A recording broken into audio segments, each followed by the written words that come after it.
Welcome to the Terrible Podcast with your hosts from SteelersDepot.com, where you can find all your latest and greatest Steelers news.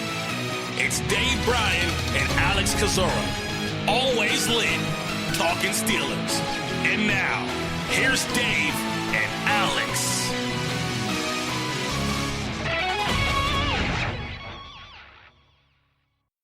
Welcome to the Terrible Podcast, Season 9, Episode 104. He's Dave Bryan. I'm Alex Kozora, SteelersDepot.com. Thanks for tuning in this Friday. Steelers Nation less than a week away from the NFL Draft. Dave, how you doing?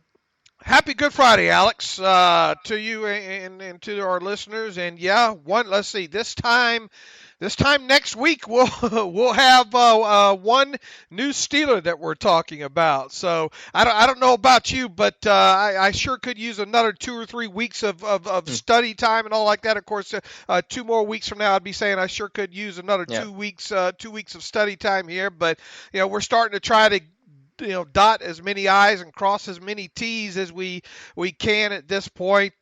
You just always have this feeling right from the get-go, coming from the Senior Bowl on, man, I'm behind. And both the people can need to probably realize or do realize we both do this full time, and yet there's still not enough hours of the day to cram in enough tape. So I tell you this, the more tape that I go through, the more I'm able to see who's not watching watching some tape on some certain guys. And look, I mean, you understand kind of what NFL evaluators go through and how it's a divide and conquer thing. A guy like Kevin Colbert and Mike Tomlin, there's only so many hours in a day that they can watch tape. And you really rely on the scouts and scouting staff and everybody involved in the process here. So I can only imagine what goes on behind the scenes.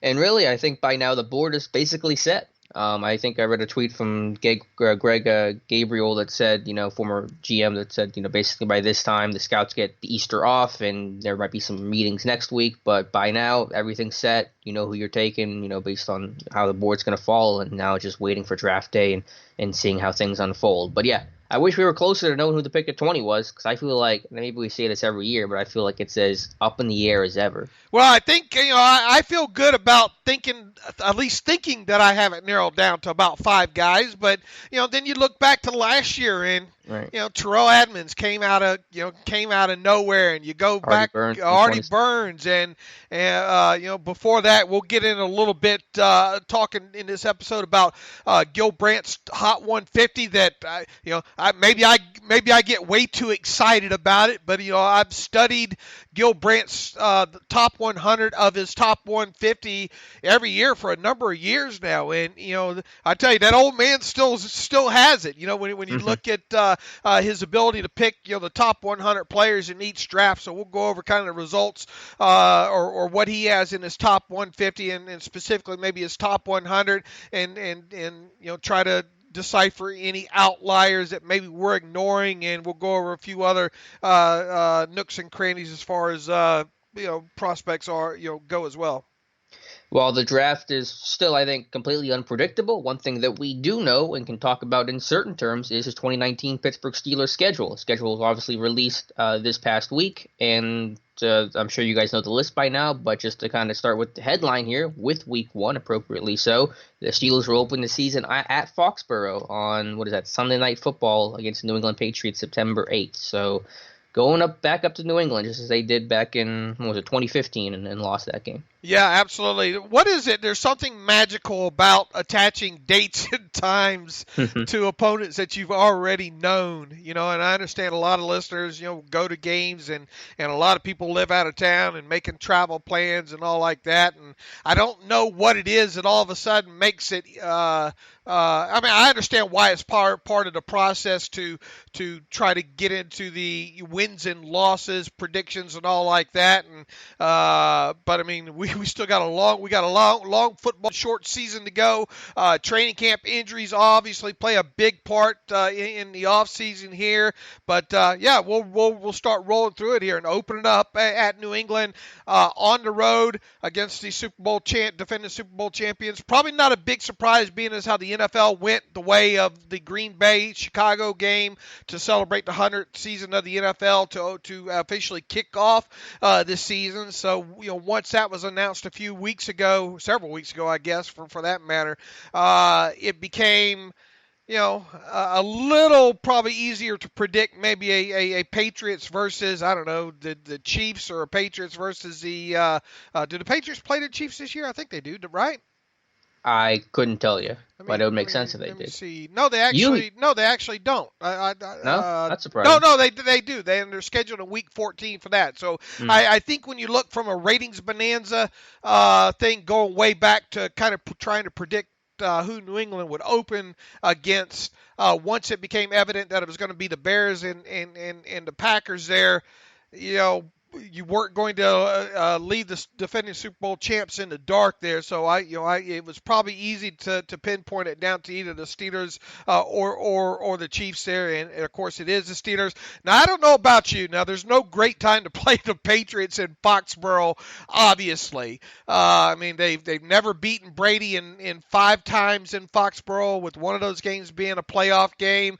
Tom Brady has never thrown an interception at home against the Steelers in the 5 games there at Foxborough. So that's something else. But look, the Patriots have shown in past seasons, I think most recently, last 3 or 4 seasons, that they're a little bit vulnerable earlier in the season as opposed to late. And if you're getting them out of the chute, that means they don't have, any tape on you.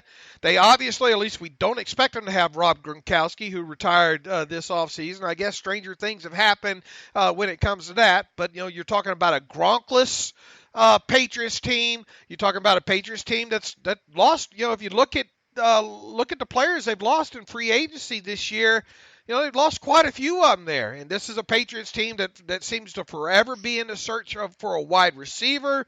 They're going to have to fill in some pieces on the defensive side of football. So, look, they're still going to win 11 games. Oh, yeah, they're still going to win 11, 13 games. But, if there is a time where, they might be, and I use that loosely, might be the most vulnerable. Maybe it's right out of the chute there in week 1. If I'm Mike Tomlin too, I have that entire Steelers team out there on the field watching every bit of that pregame celebration, raising the banner or whatever they're going to do to let it all kind of soak in there. So the Patriots, the early line, they were favored by 6.5 at home. That's not probably a bit surprising. The Steelers don't have Antonio Brown and, defending Super Bowl champions in their own backyard there. But, look, I'm not mad about the Steelers opening up on the road against the Patriots.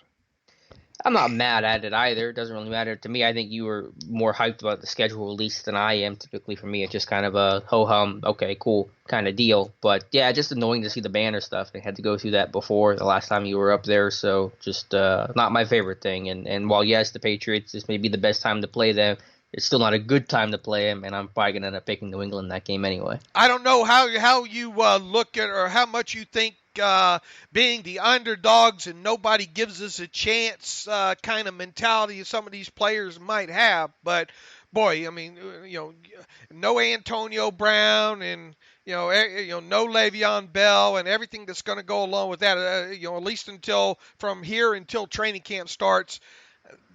Nobody in their right mind should be predicting the Steelers, winning that game. Now, might people predict it be closer than maybe 6.5 points?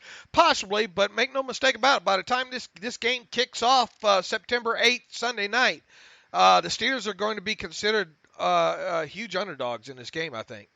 Yep, and I think the underdog mentality works well for this team overall when you're looking at the season in totality, but for this particular game, I'm not sure how well it's going to function. They've been the underdog for most of these games, and we know how most of these matchups against the Patriots have turned out. But moving on from that, we'll just roll through the schedule next 2 weeks. A home opener September 15th against Seattle for a 1 o'clock game, and then one of 3 West Coast trips, which is probably one of my least favorite parts of the schedule, the following week at San Francisco for a 4:25 kickoff. Yeah, Seattle at home to open the season should be interesting. Russell Wilson and company, that Seahawks team, I haven't really taken a hard look at what they've done this offseason, but you obviously got a good quarterback with a new contract there in Russell Wilson, and the good thing is they have to come to the Steelers, for a early kickoff game there, and they're going out to San Francisco there to play the Jimmy Garoppolos. I mean, that might be a tougher test than what a lot of people might think just looking at the name attached to the schedule right there. So we all know the trials and tribulations the Steelers have had on the West Coast, especially under Mike Tomlin. So that'll be look. I mean, you look back at last year, Alex, and you thought, well, it wasn't until, what was it, week 10 or week 11 where you thought, well, we're really going to, we'll have to wait until that slew of games there against the Chargers and the Patriots and the Saints, and I forget who else was sandwiched in there, to get a good idea who this, what this defense is. We're going to have a pretty good idea, I think, of what this 2019 Steelers defense is after these first 3 games of the season.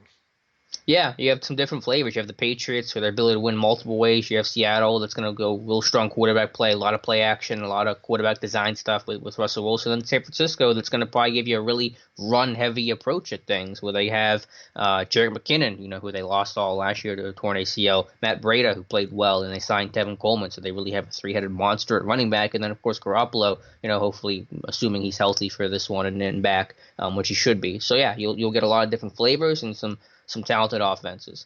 For the next few weeks, we'll go through weeks 4 through 6. The first Monday night game at home against Cincinnati, September 30th, and then another AFC North matchup the following week against Baltimore at home, 1 o'clock kickoff, and then a Sunday night game against the Chargers, week 6 before the bye. So you're rolling from Seattle and San Francisco right into AFC North play, and then another, again, like I said, 3 of them, West Coast trip.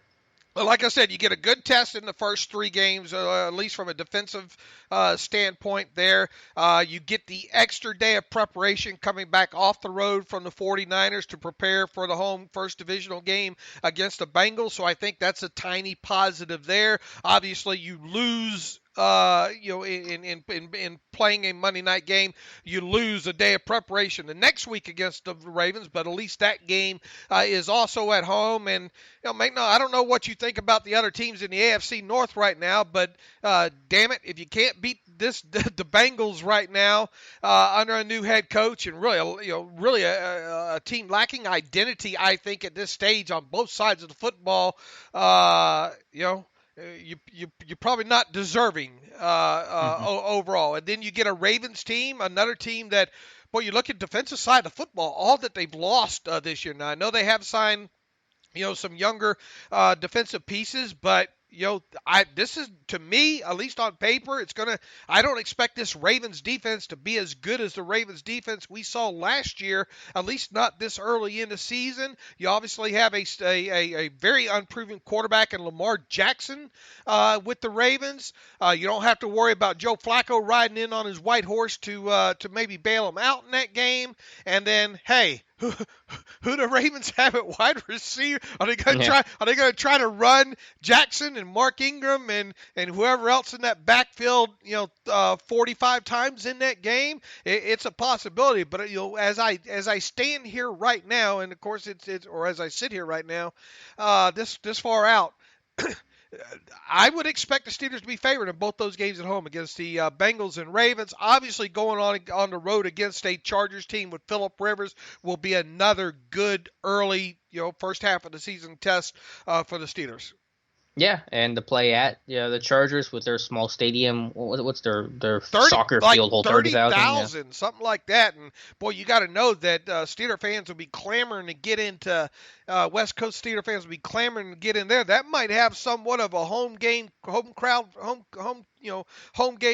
feel to it whatsoever. Mm-hmm. It'll be interesting to see that one get pulled off. Obviously, if you would have asked Alex and I probably 4 months ago, we would have said that game's going to be in Mexico. Yeah. And unfortunately it's not. But that'll be an interesting game. And the only positive I guess I could say about that is you will have 2 of your West Coast games out of the way, and then you'll come home from Los Angeles right into your bye week, and you come out of your bye week with a Monday night game against the Miami Dolphins, a team that, at least from where we sit here right now, that seems like a very winnable game, you would think. Yeah, they're doing a tank thing for Tua or whoever they want to get for 2020. But yeah, so you have the Week 7 bye, and as Mike Tomlin will tell you, I'm sure he's never had a bye week he didn't like. So, sandwich middle of the year, fine by me. And then 3 straight home games out off the bye. Kind of the best part of the schedule is you're home for Miami Monday night, October 28th, and then home against the Colts, and then home against the LA Rams. So some tough games there with Indy and LA, but being at home sure helps a whole lot. Yeah, and key point of what you said, at least you get 2 of these teams or all 3 of these teams at home there. So I don't know how we're going to end up having to circle this thing come closer to the season, but that middle of the season coming out of the bye week, and especially depending on how you played prior to the bye week, those two divisional games. Hopefully you're at least 2-0 in 2-0 in the division coming out of the bye week, and at worst, I don't know, splitting those other games outside of division, which that would be 4 games. So I don't know, is 4 and 4-2 might be a little bit of a reach, huh? What is that, entering the bye week? Yeah, entering the bye week. I don't know. Look, it's still a long way out here. I mean, the Patriots, you could definitely see that game being a loss. But the first 2 weeks make me nervous, and I'm not going to predict the wins and losses until right before the season starts. But yeah, you got New England and Seattle. Those are both losable games. So theoretically, this team could start 0-2, and that's going to be a tough spot to be in. And, boy, if you haven't done your damage by about Week 10, and like I said, hopefully you have 2 divisional wins against the Bengals and the Ravens by that point, you better be above water, I think, at that point, because from weeks 11 until the end of the season, you only have 2 games at home, and the rest of them on the road. You start off in week 11, actually week 11 through week 13 are all back in division. You get the Ohio part of this schedule. You go on the road against Cleveland, on the road against the Bengals, then back home again against the Browns. So you got to know the Browns are a lot of people are predicting this is the year that the Browns finally get over the hump here, and it's not hard to imagine that when you look at the AFC North as a whole and what the Browns did last year. Another year for Baker Mayfield. They obviously have weapons on the offensive side of the ball, so that's going to be a very interesting Ohio stretch of the schedule there in mid part of November on into the start of December. Yeah, it will. I believe it's the first time they're playing the Browns in primetime since 2011. That was also a Thursday night game. The Steelers kind of just limped their way to, I think, a 14-3 victory or whatever the score was. Real quick, Dave, just to backtrack, I want to ask you, I don't know if you know the answer to this or not. Are the Steelers the only team this year playing both conference champions from 2018 in New England and LA? I feel like they are. Oh, wow. I would have to look. Yeah. I mean, either way, that's tough. I mean, to play both the Patriots and the Rams, is not many teams, if any, or certainly have that part of the schedule. Yeah, I would have to look, Alex. I don't know the answer to that. All right. What'd you leave off? The second Browns game, I think, December 1st? Yeah, and then, you close out from Week 14, an Arizona Cardinals team who, they're probably not going to be predicted to compete in that division. So, we'll see who the quarterback. Are they going to have a brand new quarterback, and are they going to be kind of playing out the string at that point? So that might be a plus when looking at having to play them on the road in Arizona. And make no mistake about it, I expect a lot of Steelers fans to potentially be at that road game as well too. So if there's any kind of plus to that, is you could probably have an Arizona Cardinals team in Week 14 of the season just playing out the string, and that meant good a time as any probably to play them on the road in their house. Yeah, no fun going out west, but if there's a team you want to play out west, it's probably Arizona. And then for the final 3 weeks of the year, I know that the last 2 weeks are on the road, which is not ideal, but at least they're short travels. You got Buffalo December 15th, and then at the Jets and at the Ravens Week 17 to close things out in what could be a very pivotal matchup. Yeah, will Le'Veon Bell still be? Yep. He talked about it the other day on Instagram. Will he still be functioning at a high level at that point. Where will the Jets be at that point? Obviously, a young quarterback in Sam Darnold. Some new faces and everything going on there with them. Be interesting. And the Bills, who are the Bills that going to be this year? We'll find out later on in the season. And closing up against Baltimore. At Baltimore, always, divisional game always going to be tough. Where's Baltimore going to be at in the standings at that point? It's going to be a tight AFC North race, I think. You got 4 of the last 7 weeks, including those 3 straight AFC North games. So, I think it's again going to be like last year. It's not necessarily how you start, but a how you finish kind of year. Because that AFC North race is going to be tight with Baltimore, with Cleveland, and with Pittsburgh. We'll put Cincy on the back burner, but they could always, of course, play spoiler. So, it's going to really come down to those AFC North matchups in November and December. Is going to probably decide this thing. By week 6, usually when I start taking more serious the adjusted net yards per passing attempt for defense, the defensive stat there, that's when those start coming into focus a little bit better to use as a predictive tool. One good thing about it, entering the bye week this season for the Steelers, like I said, we should have a pretty good idea of where the defense stands at that point. I would consider the first 6 games of the season to be, even though they play on the road quite a bit in the second half of the season, I really consider those first 6 games probably at least looking at it now, the tougher part of the schedule. Yeah, like I said, just to kind of expand on it again, New England, Seattle, first 2 games. What if you're 0-2 and you're going to San Francisco? Now, you probably, should, quote unquote, should win that 49ers game, but you're still on the road against them 0-2. And so that part has me nervous, not going to lie. Yeah, well, here's the thing. When every year I try to keep in mind that, how big, of course, divisional games are. I mean, this team has to win at least, in my opinion, has to win at least 4 other divisional games this year. If you can go 4-2 in the division and find yourself 6 other wins, 5 to 6 other wins, winning the division will get you in regardless of record. So that has to be first and foremost, on your mind. How can we play in division? I think this Steelers team should match up well in division. The rest of the games, that's why you play it. But if this team can do the damage and go 4-2 in the division, and the 2 losses not be a sweep by one of those teams, you know what I'm saying? Yep. Obviously you should be expected, I think, to beat the Bengals twice. I don't know, maybe you split the other 2, with Baltimore and Cleveland. If you do that, I think you got to kind of at least like the Steelers' chances, unless they really tank the rest of their schedule. The Miami game, you would think, is a winnable one. The game against Arizona, you would think, is a winnable one.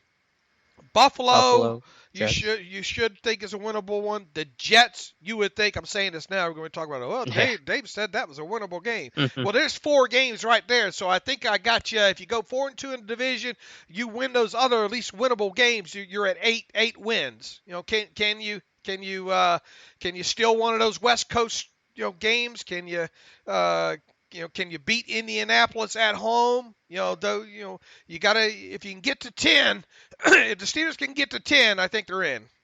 Yeah, that's a really good way to frame that. I hadn't thought about it too much, but I like that framing. Go 4-2, find 6 others, and you're probably winning the AFC North. I think that's fair. And with that, I will give my annual prediction of Steelers going 10-6. Oh, bold move for the 40th year in a row.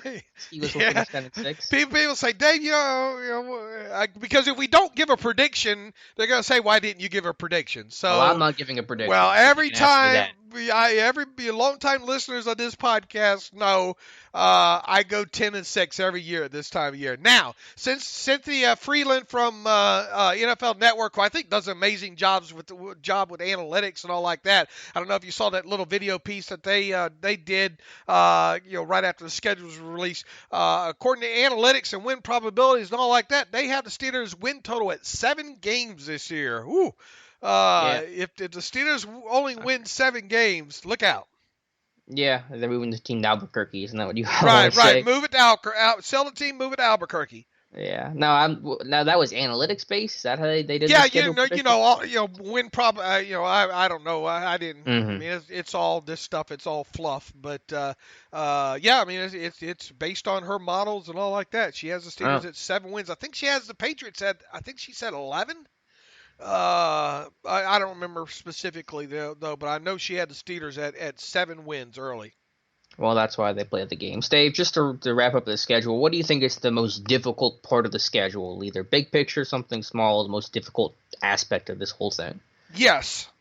Oh, come on. No. Like I said, I think the first part is schedule. Those first three games are even though you look at the 49ers, you say, Garoppolo's a good quarterback when healthy, and they've had the offensive system there in place for a little bit now. We'll see what they have to offer on the defensive side of the ball. Obviously, with that game being on the road, it's tough. Seattle's not going to be a pushover, and obviously open it up on the road against the Patriots. I think those first three games are pretty brutal. I'm not so nervous right now about the Bengals and Ravens in week 4 and 5. I might be eating those words come that time. Obviously, the Chargers out there in L.A. Is going to be a tough task for sure. So I think those first 6 games, looking at it right now, are the ones that I think could be the toughest part of the schedule. Yeah, totally fair. I just think the 3 West Coast trips aren't good based on what the Steelers do historically, especially against winnable teams. You hate to have an upset where you lose to San Fran or Arizona. The Chargers, of course, are going to be tough, and you feel like you go back the way they did the Oakland game last year and say, man, you just would have won that one game you thought you should have. Then the season would have been totally different. So that's my concern is the 3 West Coast games. Well, I'd hate to be in a spot where we're looking at that Ohio part of the schedule and saying, man, they got to win those 3 games, even though they, it should be that anyway because they're divisional games, but you don't want to really get into, not that there's many much win situations for a 3-game span heading into week 11 around the NFL, but you just hate to get into a point where say, man, we're sitting here at, I don't know, let's see, week 10 would be 9 games. You're 3-6. Let's say you're 3-6 for some reason or something like that. You damn sure better be thinking about running the table at that point. Yeah, but that stretch between the 14th and the 1st, when you got Cleveland, Cincy, Cleveland, that is to me the most critical portion of the whole season, to me at least. Right. I mean, well, half of your division games right there. Yeah, I guess it's an obvious statement to say, but yeah, I mean that's going to be the thing that's going to make or break you. So it'll either save your season if you haven't gone off to a good start, and it could ruin your season if you got off to a good start and you tank it, you lose 2 of those, let's say. Look, overall, there's no way you were going to play on the West Coast anyway. I mean, this is the AFC, the NFC West year for the Steelers. So all things considered, there, and if you look back at the 2015 schedule that the Ravens had, boy, did you see the graphic I put up on the Twitter machine on that? How brutal of a schedule that 2015 Ravens team. This one nowhere close to that. Like I said, you come home from your first West Coast trip against the 49ers, and at least you have that extra day to prepare for your first divisional game against the Bengals. Your second trip out west, at least after that, you had the bye week in there. And then, as mentioned, your other trip out there to Arizona comes later in the season against a Cardinals team that could very well be out of the picture at that point. So, from a fairness standpoint and a travel standpoint and everything, I don't hate it. Yeah, no, I think the schedule's relatively fair. I've seen a lot worse Steelers schedules. So again, I'm not one to schedule watch too much. Whatever it is, it is. We're not going to be talking about this stuff. 5 months from now, we're talking about everything else that's transpired since then. But overall, I'm happy with the schedule. All right, let's talk about the last pre-draft visitor that came in. The deadline, I think, was yesterday or 2 days ago, and that was Wisconsin linebacker Andrew Van Ginkel, an interesting guy. I know you've looked at a little bit, late-round pick. But I think what's also just as interesting, not just about the player, but we now know all 30 pre-draft visitors that have come in. And since I've been here at Steelers Depot, at least we've never known that before. So that's an interesting kind of, benefit for our sake. Yeah, maybe they're being too forthcoming for a reason there. You always try to wonder. You always try to put on your tinfoil hat and try to read way too much into some of these things here. But look, if you're a Steelers fan, And if you look around the league at how some of these other pre-draft visitors for other teams are not reported, we got it made. Yeah, the Steelers openly just talk about it. They don't have to. I don't think they have to. No, I mean, they it's almost like they don't really care, read into whatever clues you think that you have or whatever. But as a whole, yeah, I mean, it's amazing that we have all these names and a complete, at least what we think is a complete list or it is a complete list at this time. Now, any players maybe.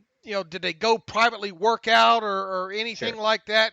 Obviously we don't know the answer to that question there. But yeah, I'm ecstatic to have a full list. I mean, it gives us another group of 30 names to put in for history standpoint. We're going to be in big trouble come time that Kevin Colbert no longer is either fired or retired or whatnot, starting anew, because our whole clue system that we use, we're going to be down to, well, the new Steelers GM wore a blue shirt to this pro day or what have you, kind of thing there. But yeah, I'm ecstatic that we have all those names. Now, as far as Van Ginkel, Van Ginkel, I want to call him Van Winkle for some reason, goes. As far as he goes, boy, I knew nothing about this kid prior to his name showing up on the list, and immediately went and scoured out the tape on him. He's a fun kid to watch. Now, there's not a lot to him. Weighed in, I don't think, he wasn't a combine guy, was he? No. He was 6'3.5", 241. Yep. 6'3.5", 241. Ran 4.59, 32.5-inch arms, 9 3/8-inch hands. He's a little bit. He's about to turn 24. I mean, he's a little bit older there. He played. I think he started off at South Dakota, if I remember correctly. Played 2 years at South, or redshirted first year at South Dakota. Played 1 year for South Dakota, all 11 games. Then went to a Iowa Western Community College after that, and then in 2017. Turned up at Wisconsin there, and then ended up playing, what did he play, like 27 games and started 10, I think, during those final 2 seasons. He did total 19.5 total tackles for loss. 12 of those were sacks there. He had 4 forced fumbles in there, 7 passes defense, 2 interceptions. Like I said, there's not a lot to him. If you dig far enough, it doesn't take a lot of digging, really. If you get into his tape, you can see him where he doesn't have the sand in his pants, so to speak. You can see him get pushed around a little bit. But from a football IQ, effort, burst, counter, pass rushing plan, standpoint, effort, it's there. I mean, he is. Let me tell you, I came away impressed looking at his tape. Obviously, the being light in the pants and getting tossed around, lack of. Let me just put it to you this way: lack of functional strength is apparent on tape. Now, he appears to be not having all the wires touching properly. And I've always been kind of partial to players like that. Doesn't have all the wires touching properly? Right. I mean, there's some things not tied down properly upstairs. So he's a good special teamer. Yeah, and he will run down kicks for you. He'll run down punts for you. He shows up in that aspect of the game. Go back and look at that forced fumble against Purdue. The play already well past him. He chases the play down towards the far sideline. The player looks like he might get the end zone there. Van Ginkel comes up behind him and knocks the football out into the end zone for a key turnover in that game. Those effort plays are all over, or at least in the tape that I watched. The sacks that he had, some decent quality sacks. A guy that runs twists and stunts extremely well. I think quite a few of his sacks, maybe half of his sacks, came from him starting off on the edge and then twisting, looping inside via some sort of a stunt or a game of some sort there. Good presence there, able to finish when it comes to aspects of that. I'll put it to you this way. If the Steelers got into the 7th round and let's assume they hold on to all 10 of these picks or even 9 of them. If they got into the 7th round and he was still on the board there, I wouldn't have any issue with them. And regardless if they'd already taken an edge rusher at any point during the draft, I wouldn't have an issue with them drafting Van Ginkel, because I think you could do worse for a potential 53rd guy on the roster. Yep, you're looking for talent, looking for athletes, special teamers, and guys that can come in, compete, and raise the level of competition in the locker room. So he makes as good a sense as anybody that you're going to probably put there in the last 2 picks. And you'd have to send him straight to the weight room, and at 24 and looking at his almost 24 and looking at his build, you kind of wonder, what's left, True. In there. I mean, obviously, I don't think the ceiling's too terribly high on this kid at this point of his career, but give me them high effort, screw loose guys that can get after a quarterback and chase down punts and kicks later in the draft, and at least he'll have a halfway decent shot at maybe making the 53 as the number 53 guy.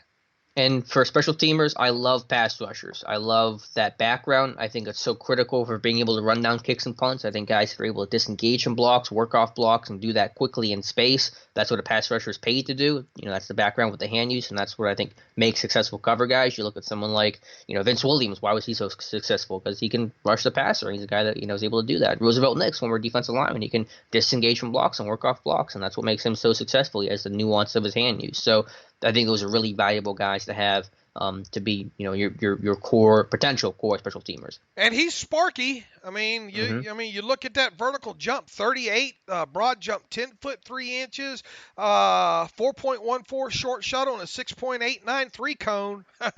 I mean, those aren't bad numbers at all. Who was it? Pat Kerwin always in one book that I always like to go back and read every once in a while. Take your eye off the football. He always talks about when looking at some combine numbers, the explosion numbers. If you take a vertical jump, add it to I think the broad jump, and then add it to the bench press number, the closer you can get to 70, the more explosive player that you have there. So if you do that with a guy like Van Ginkel, let's see, 38 and 10, that's 48 and 17 on that. I mean, what's 48 and 17, Alex? Oh, is that 65? Is that what it is? You're making me do math. Yeah. I don't like unexpected math. I mean, look, for someone with his build and his size, that's not bad explosive factor number. If you get into a guy that has a 70 or above number, Pat Kerwin always likes to raise his eyebrows when it comes to that. So don't want to spend too much time on a guy that could potentially really even go undrafted for that matter. But even, look, if he does go undrafted, I might make him a priority free agent. Dave, I want you to pull up the list of the 30. Well, really, you can throw in the local guys, too. So we're up to 33 guys that came in for a visit this pre-draft process. Give me one or two, but maybe just one name that you feel like, of that list, that you're envisioning to become a Pittsburgh Steeler. Somebody that you feel really strongly is that they like this guy. Obviously, they like all these guys, but they really like this one particular guy, and they're going to select him in the draft. Is there any one name that sticks out to you? Well, yeah, Foster Moreau. Yeah, it's an easy one. It's a good one, though. If I had to bet which one I might get right look, I mean, if I hit 2 names in a final mock draft, I'm ecstatic. I mean, as much as we study this thing, we just don't know, But I mean, if there's one guy who has been that guy since really the Senior Bowl on, it's Foster Moreau out of LSU, I think. Second, let's see. Oh, wow. Geez, I'm after that. I can give you my name. Is it Savage? No. Although I think they really like Savage. Well, but then it's Miles Boykin. Well, I'll go. Yeah, it could be Miles Boykin. I'm going to go with Hugo Amadi, though. I'm going to go with a late-round shot. I think they like the overall profile of the starting experience, the versatility, the ball skills. Colbert's talked about that. So, I mean, yeah, you could throw in Boykin and Savage, but if I want to call my shot for a late-round guy, I'm going to go actually with Hugo Amadi. Didn't you kind of poo-poo that when I first brought up his name? Did you go back and watch some tape or something? It seemed like we talked about him when he came in. I was talking about some of the things, and you said you didn't like the way he tackles. And well, there's things I don't like about him, right. But that doesn't matter. It doesn't matter to who Okay. I think they're going to take and who they like. I mean, there's limitations I think he has tackling. And that actually segues really well into a comment that Colbert made, and I want to pull it up because I did want to talk about it because I think Colbert always leaves these little clues about what they're looking to do. And we kind of, there's so much information and we're not sure what's serious and, what's lies and these little games. But Colbert is fairly transparent. And I thought, and you pulled this up. This is back, I think at the Combine, I believe. I can't remember exactly when we had this quote from Colbert, but he says, talking about just kind of evaluating the defense this year, he says, quote,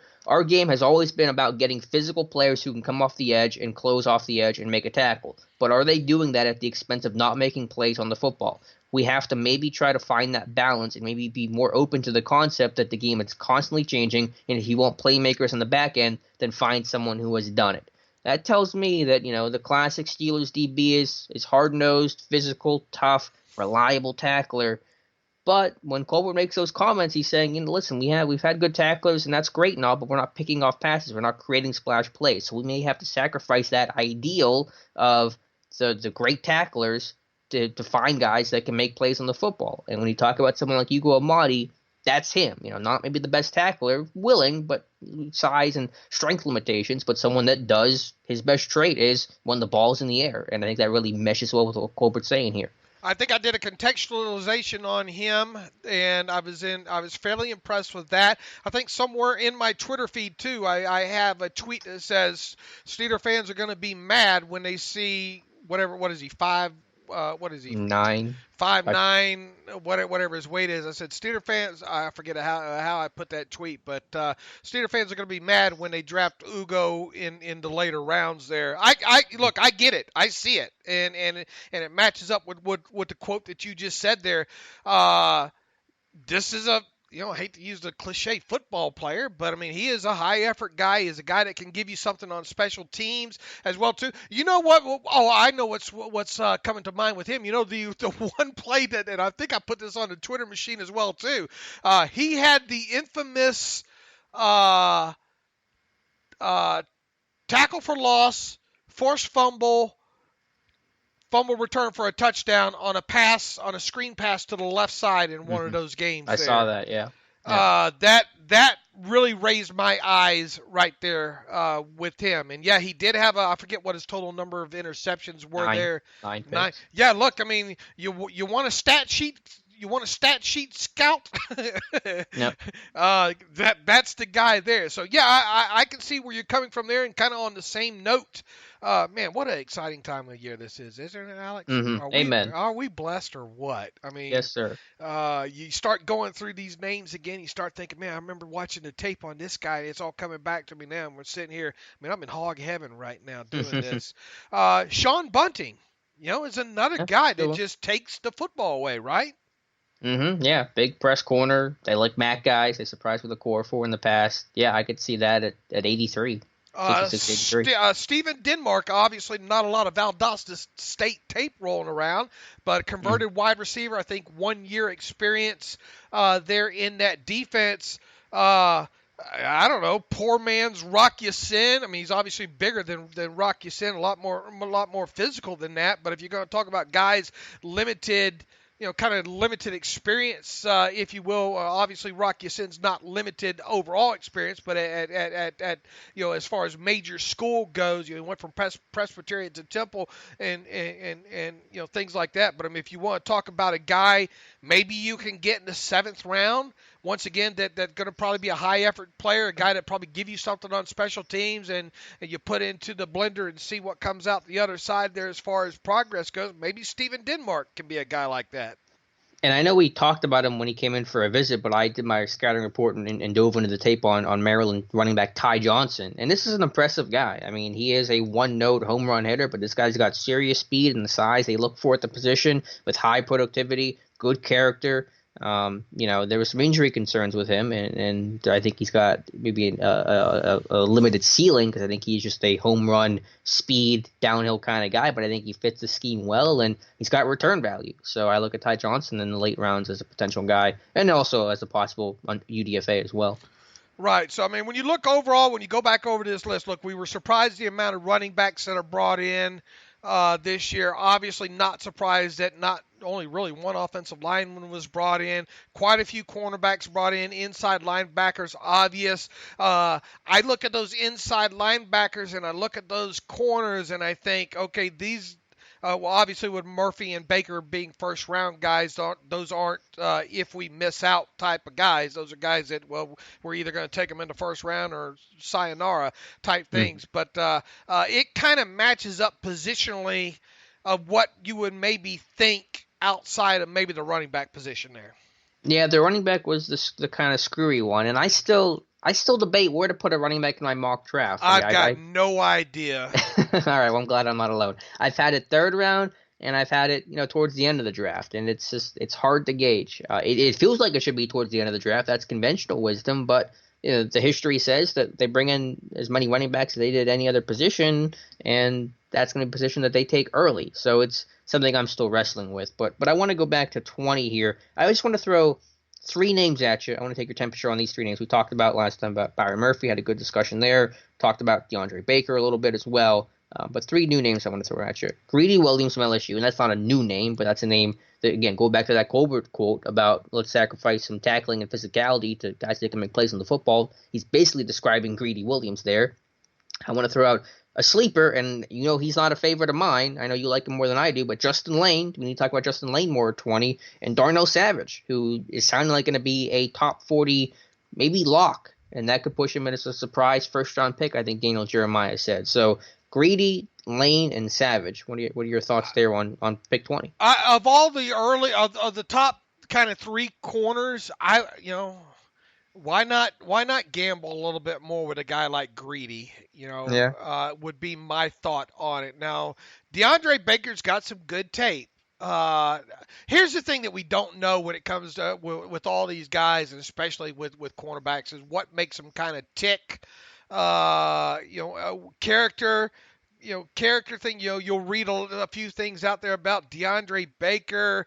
You'll probably read a little bit maybe about Greedy as well too. Has it kind of the knock been on him? Yeah, maybe kind of full, a little bit too full of himself for only being really a 2-year player, what have you. They're at LSU, maybe a little bit too cocky. More about him, less about the team. Kind of guy. I mean, the squeaky guy out of all those 3 is obviously Byron Murphy, and we've talked about the inexperience and him, not being a lot of tape as far as the press and all goes. I wouldn't throw my hands up in disgust if Greedy is a guy. I just think I'm still at the stage right now at the end of this process now is where I think I'll be surprised if they take a corner in the first, Alex. And now the other guys, look, my view is why not wait and get yourself a Justin Layne or a Shaun Bunting? Mm-hmm. Well, I mean, is Layne going to be there at 52? I'm not sure if he is, and he checks those boxes to fit at 20. Well, obviously we don't know the answers to these questions, sure. But well, I'm saying, why would Layne not be the candidate at 20 is my question. Let's just frame it that way. Not saying that he should be, but just what disqualifies him from being the guy at 20. Well, I mean, not much, right? I mean, yeah, that's my point. Aside from him not being a potential first-round value in our eyes. I mean, if you look across, and the heck with what people's rankings are. Yeah, I mean, it doesn't matter what our ranking is. They got their own board. I mean, he's a good kid, right? I mean, or seems to be. He took the football away some. He has good ball skills. He played both off and man kind of thing. Kevin Colbert was at the Michigan State Pro Day. I mean, when you talk about a guy checking off the proverbial boxes, I don't know, was he a captain or not? I think he was, wasn't he? I can look. He's young though, right? He's underclassman. He's young. He's an underclassman. He's Power 5. Colbert at the Pro Day. Then brought in for a visit. How about games play? We always kind of look. You brought up the thing. This is going to be a 3-hour podcast. Nah, we're doing okay. I think we're gonna sail under the 2-hour mark today. 34 career games, 26 starts. So good starting experience for a guy that was a receiver at one point in his life. Good field experience. All right, so that's good. 4.5 tackles for loss. I'm not so much worried about the tackles for loss and say he will come up and he's a willing tackler, right? Mm-hmm. Not Yeah, not he not is. not overly great at it, but willing. Mm-hmm. Hands on the foot. Not a lot of interceptions, obviously, with 3, but a hands That's on the probably the football. biggest knock. Yeah. Look, I don't know how predictive a stat in. I really sometimes I think read too much maybe into take. That's definitely a stat that needs to be contextualized. How did the interception happen? Was it a Mm-hmm. ball bounced up in the air off of a tip by a linebacker or another defensive back, and you got that way? Did you now to in defense of Byron Murphy? He did. He created a good deal of his interceptions, if memory serves me there. Justin Layne, I think one was a jump and a route, right? There seems like there was a pick 6 in there somewhere that Justin Layne had. But, I mean, hands on the football, 27 passes defense and 3 interceptions. So he got his hands on the football. So that's always kind of you looking at stats as far as that goes. So I guess, I mean, look, 4-year letterman as a point guard on a basketball team. In high school? Track guy. A Yep. track guy. Track guys. Explosive numbers, 37.5 inch. He didn't do it. I don't think he did a bench throughout the whole thing there. But I mean, you look at his triangle numbers, you look at his bench, you look at his 40 at 4.50. Definitely isn't bad at all. Has the length, 6'1" 3/4", 190. I mean, you're right. I mean, okay, now was he a captain? No, I'm not seeing anything on captain. I'm not saying he wasn't, but I'm not finding any information on it. All right. Other than that, I mean, what box doesn't he check? Yeah. I mean, outside of people saying he's not a first-round pick, but again, that means a lot less to the Steelers necessarily than it does to us. But, they could view him as a first-round pick. It doesn't matter how the national media views him, or the Steelers view him differently. I'm trying to remember if he played switch sides or not. I know he played on the left side. I can try to look at my player profile. I usually try to note that. I can't remember if he played. I get to this point, I lose track of who played. Now we know Murphy predominantly played on the left side of the Washington defense, and very little in the slot. And I'm drawing a blank too. Justin Layne. It seemed like Justin Layne played more than Murphy in the slot. I could be mistaken there. I have in my report. I don't think he played in the slot, but I do have that. I wrote that he spent time at both outside corner spots. All right, so that's a plus. Yeah, it's less of the projection, right? Yeah, I mean that it helps. I don't think it's a deal breaker if you only played one spot, but it helps. Let me ask you Savage. I mean, look, Savage is a good football player. I mean, I put him up there with Chauncey Gardner-Johnson, who really, I mean, it's not a lot of talk about Chauncey, is there? I mean, kind of surprising there, but I would be surprised if Savage is a first round guy, just as surprised as I was. A little less surprised maybe than Edmonds. Yeah, well, that's the point I think I'm making here is that he's got a similar profile, and Daniel Jeremiah said he could be a surprise first round pick, and that he's going to be at least top 40. Well, if he is, then it's going to be the Steelers that take him. I would think. Now they weren't at his pro day thing. He's got that working against him. But they brought him in for a visit. Brought in for a visit. You're good in my book. I mean, obviously, at some point here, we're going to no longer be able to use a long run of being at Kevin Colbert at the pro day. At some point, it's going to break. Yeah, but even when it does break, you still have the overwhelming history going to the pro day. Right. And one anomaly isn't going to necessarily change the whole history. We've brought up Layne before, in our talks. Is this a guy consensus would tell you no, but what the hell does that matter? Exactly. He does. Let me ask you this. Let's say they don't draft a corner in the first. Let's say they don't draft a defensive back in the first round. Okay.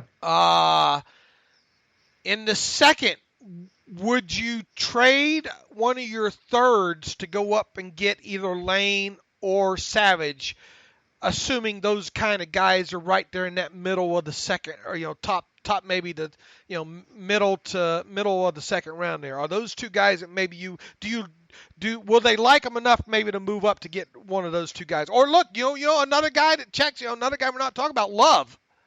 Yeah, Julian Love. It's a good name. How many boxes does he check, Alex? A lot of them. Pretty similar to Layne. I think to answer your question about Layne and Savage, would I trade up for Layne? No, I'm relatively down on Justin Layne because I worry about the speed, the long speed, and the stiffness combination. Now, I would possibly trade up for Savage. Now, could they trade up for either of those guys? Sure. My guess is no on Layne in the corners. I think there's enough corners in this class that you don't need to trade up for one. With Savage and a dime guy, potentially.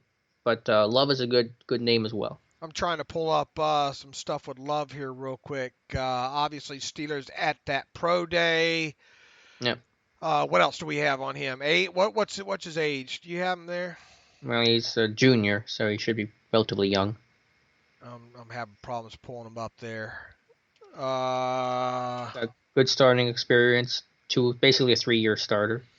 All right. Doesn't have a lot of picks. Again, the interceptions is the concern with Layne and Love, where they haven't picked off a ton of passes. Lack of length there.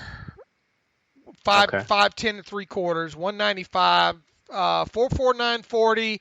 Let's see, not 31 and 3/4 arms isn't bad, right? I mean, definitely. One thing about Layne, he got some long. He don't have any problem scratching his back. 33-inch arms. As far as that, okay, here it is on Love. Yeah, look, you got another guy here with some good playtime experience. Trying to remember. You want to talk about a guy that got his hands on the football too? 44 passes defense and 5 interceptions. So what boxes does he not check? Again, not much. The only concern is, are they, ball skills versus hands? Bill Belichick defined ball skills as somebody that broke up passes and hands as somebody that picked off passes. And Layne and Love broke up a ton of passes at their schools, but they didn't pick many off. And is that a deal breaker? Maybe, maybe not. But that is something to point out. I think where I'm at, I'm still at the point where I'd much rather go a Love, a Layne. Well, Love should be there in the second round, right? Maybe. I don't know. I wouldn't be super confident he's going to be there at 52. Maybe. A Love, a Layne, Love, Layne, Bunting. Yeah, and I still go back to Greedy at 20. I think you talk about a man-heavy scheme. You talk about Baker, Murphy, Williams. Who fits the scheme the best? It's Greedy Williams. I don't think there's a debate about that. Right, and you've done a great job defending Murphy. I still, I just. But you make a good point about his use, and if you want a man cover corner, that's Greedy Williams. No question about it. Baker is probably viewed more as a cover 2 guy who's worried about the long speed. Murphy has been more of a zone guy in his career. Greedy's man-to-man all day. All right, now here, and you gave me a good segue here because I wanted to kind of fit this in somehow, and I tweeted this out last night as well too. Kind of a good counter argument against my Murphy argument. Sometimes we get so caught up, and it's easy to do. I'm guilty of it. You're guilty of it. Of perfect fits. The perfect player for the perfect scheme fit and all that, we discount good players. Okay. Yep. Go back to 2007 with Lawrence Timmons when, you want to talk about a guy that didn't have an overly large amount of starts coming out of Florida State, a guy that when he was initially drafted, Mike Thomas said, we're a 3-4 team. He's a right outside linebacker. Remember that? Yeah. It didn't happen. Okay. That didn't happen. And look, you made him fit in. You took a good football player, and worked him into, built your scheme around him. And, that sounds kind of like a cliche that offensive and defensive coordinators say, but I mean, Kevin Colbert will tell us you don't pass on good football players, Yeah. So if you have a good football player and you can't make him fit in the scheme, it's not the player's fault. It's the coach's fault for not making it work. Exactly. And really, piling on Lawrence Timmons. Who did they take the second round that year, Alex? Lamar Woodley. Right, and what was he coming out of Michigan? Straight DN, just going forward, hand down, hand down, straight D, undersized DN. or undersized from a length, from a height aspect. I mean, he had some pretty good. He was, he had some meat on him, but he didn't stand up, right?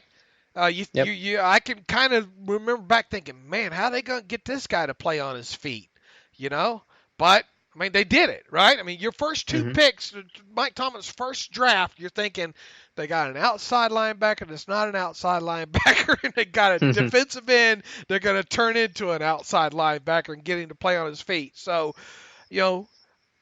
that's why it's good to kind of put self-checks on ourselves right here. And that's why I kind of say the counter argument with the whole Murphy thing. Okay. Yeah, he's not, at least there's nothing on tape to suggest he's a great press man.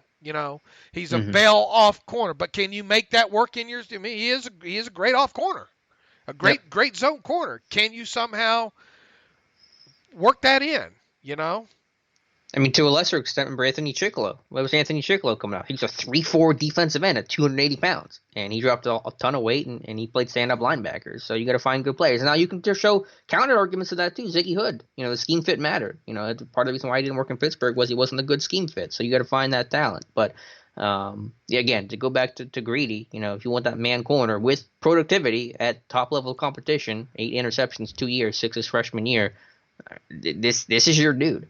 All right, and now we'll kind of this is gonna be a long one, Alex. But you transition. Well, I'm wrapping up on the 20s. Okay, okay. Well, here's one other thing here. You look at guys like Clelin Ferrell, who we're going to talk a little bit more. I mean, I was pretty proud of myself. I found Keith Butler at the Clemson Pro Day. Not breaking news. They're not going to interrupt ESPN to tell you that whatsoever. But I think in the grand scheme of things, knowing now that Keith Butler was another one there is notable aspect of that. But look at those 3 defensive players there at Clemson at the top of the board there, and Clelin Ferrell and Wilkins, and who's the other one? Lawrence. Lawrence. Ferrell and Wilkins. Okay. I mean, 2 of those guys aren't ideal fits in the 2 defensive linemen, and then Ferrell. All the talk lately has been about Ferrell. He's not an ideal fit for a 3-4. Well. He's more of an ideal fit to a 3-4 than Lamar Woodley was coming out of Michigan, right? I turned on the NC State game last night. I'm watching him play with his hand up. I'm watching him play over number 2 over the slot, work as the overhang defender, play on his feet.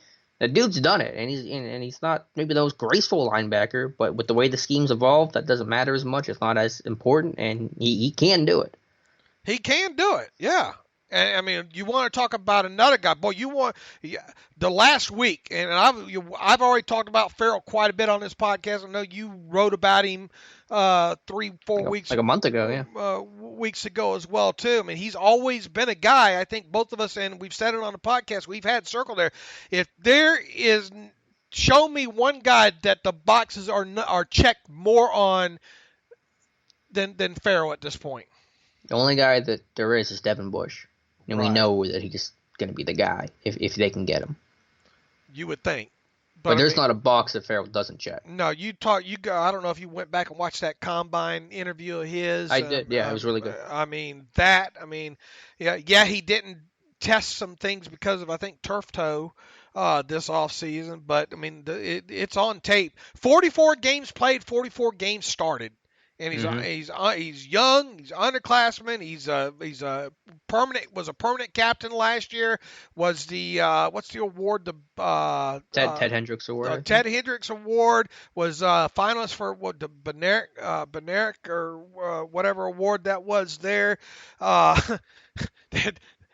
Kevin Colbert, Mike Tomlin, Keith Butler at the pro day. There is a bona fide top 40 player in this year's draft, production, it's all there. And I don't know why are these people trying to come out of woodwork now and say he's not an ideal fit. Well, I understand that. I think most people conventionally view him as a 4-3 guy, but as I said, schemes have blurred. He has played on his feet. He has sharpened the coverage, and when the Steelers outside linebackers are only dropping roughly 20% of the time and below, but dropped like 17-18% of the time this year, it matters a lot less than it would have mattered 5 years ago. Maybe 5 years ago you would have said no, but I think today I think it works. Well, I don't want him to end up on the Ravens. Yeah, he feels like a Raven. Feels Yeah, like a big. it always big seems Zadarius like Smith the dude. guys that I circled in on always end up becoming Ravens for some reason. And they're picking it at what, 22, 23, so they could get him if he drops. Yeah, Chauncey Gardner-Johnson is going to be a Patriot, and Farrell's going to be a Raven. And for what it's worth, I just kind of did some light research on it. The last 3 years for the Steelers' first-round pick, both Tomlin and Colbert have been at the Pro Day. You have to go back to Dupree in 2015, where only Tomlin was at Kentucky's Pro Day. So we know that Tomlin only made 4 stops this year, and Clemson was one of them. I mean, where I'm sitting right now, if I was only allowed to pick 2 names as possibly being the pick, it would be Bush and Farrell. Yeah. But I mean, strange. Look, it don't matter what we think, but I mean that's at least what Blues Clues tell us at this point. What real quick about Gary? Yep. I mean, I know people are trying to shoehorn him into this conversation, and I get it, but I don't get it too. I mean, you want to talk about hand in the dirt guy, a guy that really didn't line up more over the guard, right? Than anything. He moved around. He played both. He played on the edge. I know there is some wide 9 in there on him too. Good pass rusher. Had some long. He did not a great finisher. And then there's the whole, we don't know the answer to this. The whole question about motor and how bad does he want it. I know there's some of that floating around out there with him as well too. But a lot heavier. I mean, it would truly be kind of a Lamar Woodley kind of pick, but around earlier if you drafted Rashawn Gary in the first round. Yeah, I like Farrell's hand use better. I think the explosiveness is similar. I think maybe Gary does have better speed to power, but seeing Farrell play on his feet, play in space, I think that makes me more comfortable. I like Gary. And again, I know what I just said about the scheme fits, but I do see Gary probably as more of a 4-3 strong side end that's probably not going to really ever go backwards. But I get it. All right, the 2 Clemson defensive linemen. Lawrence and Wilkins, is that who you're asking about? Right. I mean, they're not ideal fits, but they're both great football players. Yeah, I don't want to say they're not ideal fits. It's just, how are you going to get snaps for them that early, and where are they going to play? How are they going to fit? What's the short-term plan? What's the long-term plan? It gets messy. Yeah, it does. Which is the one that lost his grandfather? Wilkins, was it? I don't know. I'm not sure. To the accidental shooting. It seems like a real good kid there. Obviously, with Lawrence being the bigger, 342. That's hard to fit into the Steelers there. I don't want to say it's hard to fit in, but in terms of the scheme, they can have a bigger nose tackle, but I just don't know how you're playing them. Where's he getting snaps? How surprised? If either one of those 2 fall. And Lawrence could possibly be on the board still at that time. Yeah, I'd be surprised. If it's going to be a Clemson defensive player, I think it's going to be Farrell. I agree. But if we didn't bring him up, people are going to say, sure. Well, why didn't you bring him up? Yeah, we got to look at all options here. All right, Dave, anything else you wanted to add? I just have one other topic before we get to some reader emails. How far along are we in this thing now? We are just over an hour. All right, the whole Gil Brandt top 150 here. Oh, yeah, I'm sorry. Yeah, I wanted to. Looking at some of the names on the list there, what kind of sticks out to you? Devin Bush at 14. High on Devin Bush, and we've had a good discussion on that. Farrell at 18. So right around there. When he had Murphy a little bit lower. 30. He had all them cornerbacks kind of grouped. And look, here's the thing, and we talk about this every year, and I write about it every year. It's up on SteelersDepot.com from yesterday there. Say what you will about Gil Brandt. He does a great job with the top 100. Mm-hmm. And really the top 32 overall on average. I think if you go back the last 4 or 5 years on average, and you look at Gil Brandt's top 32 players in his hot 100, he only misses 6 not being in the actual 32. Now that might seem 6. That's kind of 6 of 30. To me, that's a great ratio, and to consistently do that. As unexpected sometimes as these first rounds go with the quarterbacks and all like that, I take your hat off and hand it to him. That's why I read so much. And when you look at his overall kind of top 100 there, what do I have his miss rate at normally? Right around 20% or so.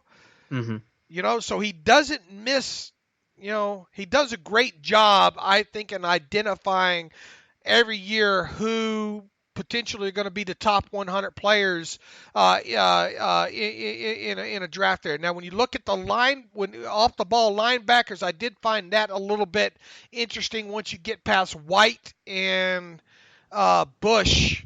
Who does he have? You have my Twitter feed open there? I have his list up. I'm not seeing the next linebacker. There's obviously a significant drop-off.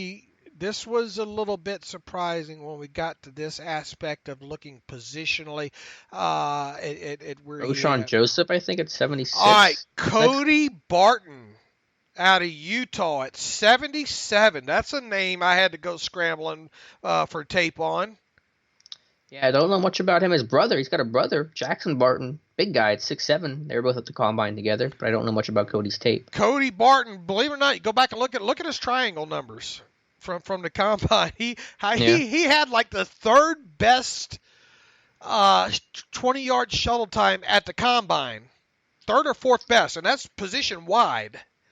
Okay. Wow. Now, and you go look at the rest of his triangle numbers there. Now, you turn on the tape, and I just don't see it. I watched the two cut-ups of him. I don't see the playmaking. I don't see the change of direction. I don't see it. So I don't know where. And look, Gil is as connected as they come. Mm-hmm. Right? I mean, yep, absolutely. If he knows, if any team. People, for some reason, even at this point, I think a lot of teams around the league confide information in him. I think even at 80, whatever, 84, 85, however old he is, he's still very much in touch, more so with the draft than any other aspect of his analysis. But I think he's still very much in touch. I was surprised to see Cody Barton there as his third-ranked linebacker at number 77 overall. Mac Wilson, now that I kind of wear that. I kind of wear that as a feather in my cap there, because I am totally convinced that Mac Wilson's going to be outside the top 50, like I stated there. So I'm not overly surprised that Mac Wilson, fourth. I'm not sure I would have put Cody Barton ahead of Mac Wilson, though. Yeah. Though guess one of the 6 linebackers that fit what they look for a study? Cody Barton. Really? One of the 6. Wow. Fits every box. I sure hope he's not the pick. Mac Wilson, he's got Jermaine Pratt at 82nd, his 5th off-the-ball linebacker. Guy that we haven't talked a lot about, that a lot of people I think ask us about, is Tavae out of Hawaii. He has him 99 overall. And then he gets into Tavon Coney, a good kid, but more of a I don't know, what would you call it? More of a situational, maybe dime backer, right? Yeah, I really haven't watched him. I know there were some reports the team was interested. Maybe we need to talk about him more, but I feel like he's just kind of a buck linebacker more than a 3-down Mac guy. Bobby Okereke out of Stanford, a little bit older, redshirt senior out of Stanford. Drew Tranquil. Maybe I'm getting Tranquil and Coney mixed up. Yeah, Tranquil's interesting. Like I don't want to totally discount Drew Tranquil becoming a Pittsburgh Steeler. There's medical concerns, but if he's passing the medical, he fits decently. 139th overall on Gil Brandt's top Hot 150. And then the guy that's probably ranked a little bit too low, Blake Cashman. He has him at 143 on his list, and that would make the 10th linebacker on his list overall. Now, obviously, who are the guys that are missing here? I'm not people say, Dave, where's David Long at on this? I'm not overly surprised. Look, Long is a 4th or later round guy, right? Yeah, I've been kicking around in my mock drafts. Should I put him higher if the team likes him? But trying to find that inside linebacker is tough. I wish this team would show more interest in Jermaine Pratt. I think Pratt fits, but we don't talk about him much because they just haven't shown much interest in him. And same with Cashman. All right, the overall cornerbacks. I don't have the list in front of me, but I wasn't overly surprised when it comes to that portion of the top 150. He had, let's see if something else pops out to me on the list. Justice Hill, running back out of Oklahoma State, 109th overall. That's probably not overly surprising. Foster Moreau, 117th overall. He's like the fifth tight end on the list, I think, somewhere around in there. He has him ahead of Josh Oliver, actually, right ahead of Josh Oliver there. I'm trying to see who else. He has Ben Banagoo in his top 150 at 128. Tony Pollard, Wow. 132nd overall in Gilbrandt's top 150 there. Scrolling on down here. Deontay Thompson, 144th overall. That seems kind of low on him, right? Yeah, well, he's been hurt this whole process, so it's not helping him. Let me look at from 51. Oh, how about Trevin Tate from Memphis at 140? Trevin Tate, Memphis guy, 34 starts. Got a little Kelvin Beachum feel to me. I've looked at him. Randy Feetner at his pro day. Justin Layne, 57 overall. That kind of fits maybe into that second round if you last that long, you know. Yeah. Julian Love. I was saying how a couple of these corners were kind of grouped together here. The kind of the second tier, if you will. Julian Love, 55. Justin Layne at 57. Quan Williams. How much tape have you watched on Quan Williams out of Vanderbilt? I haven't watched much. Enough to know I don't want him in a Steelers uniform. All right, he has Big him. and slow. He has him 62nd overall, one spot ahead of David Long out of Michigan, who's a corner that maybe we should have talked a little bit more about in this process here. Bunting at 67 overall. See, Jamal Dean. I don't know how much you watched out of Jamal Dean out of Auburn at 69th overall, cornerback out of Auburn. He has quite a few of those guys kind of grouped together. Lonnie Johnson out of Kentucky, 74th overall. There, Mac Wilson, 78th overall. Rennell Wren. I know Rennell Wren kind of matched up, was the only guy that really matched up in your defensive line study, right? He's like a really good fit. I've been trying to find ways to get Wren into my mock draft. It's been tough. He's played everything. He's played the 5, the 3, the nose. Not a lot of productivity, best football ahead of him, but there aren't many 6'4", 300 guys, 33-inch arms. He's one of the few. Isn't he LT Walton take 2? Nah, he's much better athlete than Walton. Much better athlete. Darnell Savage, 87th overall. He's even ranked behind the, Will Harris. Yeah. Well, playmakers. Will Harris can't make a play in his life. I tell you, bless Will Harris's heart, man. I hope some team drafts him, and I hope he makes. That guy's been through hell injury-wise, and he tested off. Is he the one that tested off the chart? He tested well, 4.41. Savage tested off. Who was the injured defensive back? Was it Virginia? I might be getting. I mean, Harris tested well. You might be talking about. I don't know if he had the injury concerns. I think I just did the profile on him. I don't think. Maybe I'm wrong. Who was the Virginia defensive back that? Juan Thornhill? No. Tim Harris? Maybe it's Tim Harris. Yeah. Okay. He tested well at his pro day. He wasn't a combine invite. Right. Maybe it's Tim that had all the injury concerns. Maybe I'm getting my Harrises mixed up here. Okay. Yeah, I think it is. I think it is Tim and not Will. Darnell Savage, 87th overall on. I mean, you want to talk about you posted last night on Twitter about how Darnell Savage is a guy that could sneak into the top 40 and into the first round. That would fit the Steelers history model as far as Gil Brandt top 50 guys go as far as that concerns there. Chauncey Gardner-Johnson, 93 overall. I'm trying to think. Yeah, Miles Boykin, 100 overall. Yeah, I put him higher, and there's a good segue I want to get to on Boykin and Sills real quick here before we wrap up. Go ahead. But Gil Brandt, the list is interesting. Look, you can bet I'm going to analyze the actual 100 to Gil Brandt's 100. Now, I'm not going to be a damn bit surprised if he stays right there in the same wheelhouse there. But I tell you, the thing that I like too about this is it makes you turn on the tape on a couple of these guys. Yep. Absolutely. One quick note on Cashman before I talk about Boykin and Sills. You want to know why we haven't heard much about Cashman being a Pittsburgh Steeler? I think the lack of arm length really hurts him. And two, and this is I didn't know this until I think it was actually Ian Rappaport that said maybe he got it from somewhere else. But Cashman didn't play in an All-Star game. He played in the College Gridiron Classic. Like he didn't play in any of the big bowl games. I think we know the history for Pittsburgh, and they want to get eyes on these guys. I think that's hurting Blake Cashman from Minnesota right now.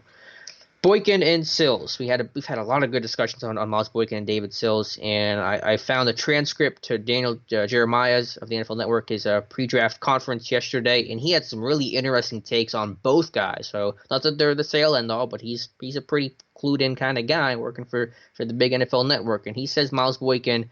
I want to make sure I get the quote here. Make sure I'm right here. Says, quote, "There is a lot of love around the league for Miles Boykin, so much so that I anticipate he's going to go in the second round." He later says, quote, "Worst case scenario is the third round, but I think there's enough heat on him that he's going to go in the second round when it's all said and done." So I think for Miles Boykin, who we know this team's very much interested in, I think 66 is going to be the floor for me if I put Boykin in my mock draft for him to go. The only thing that sticks out, I mean, look, he's a fit from several aspects when it comes to the Steelers, but that 1 year production. Mm-hmm. Sure. That's an issue. That's the argument I would use for Seals. People get mad. It sounds like I'm saying Seals, like, mm-hmm. That's look, folks. You can take the boy out of the South, but you can't take the South out of the boy. And look, David Seals not even in Gil Brandt's top 150, and I'm not stunned by that. Mm-hmm. I think Seals is a better player than what a lot of people are giving him credit for, though. Yeah, and Jeremiah was pretty hard on him, and this surprised me too because I thought Sills he was high on him or hard on him. Hard on him. We kind of thought of Sills as a 4th round pick, but it's just one man's opinion. But again, probably pretty clued in here. He says on Sills, quote, "David Sills, I think is going to be a late round pick. I think he's got some ability, he's got some talent." But then he says at the end, quote, "But that's where I think his value is right now, probably talking 6th, 7th round," which surprised me for how low he came in on him. Yeah, look, I have him as kind of a, and people say, well, you said second round. No, I was joking that it's going to piss a lot of people off if the Steelers take him, reach and take him in the second. I think the Steelers like him. Okay. Oh, they do. They do. Now would you have to reach maybe? Or look, they have no problem taking a guy around early. So Is 4th round that round early? Or is 5th round that round early? Mm-hmm. Yeah, understood. Turn on the tape. That's all I can say about him. He's got the contested catches. I'm not buying all this gets knocked around. Are you seeing that? As in a lack of strength? He's too wiry. He gets knocked around. He's a physical. Could he stand to get in the weight room a little bit? Yeah. But he makes contested catches. He makes big plays. He's a smart kid, a decent route runner for as long as he's been doing it. There's still a little bit to work. There's still a little bit meat on the bone as far as they say with it. But I get why you gravitate more to Miles Boykin than maybe I do. But as we've said for quite a while now, both those guys are fits. As is N'Keal Harry, who are we not talking about him enough as a 2nd round guy maybe? Here's the concern with Harry at 52. Is he going to get there? I don't think he is. It's possible, but I don't think he is. And I know there's interest in him. I know Darryl Drake put him through a workout.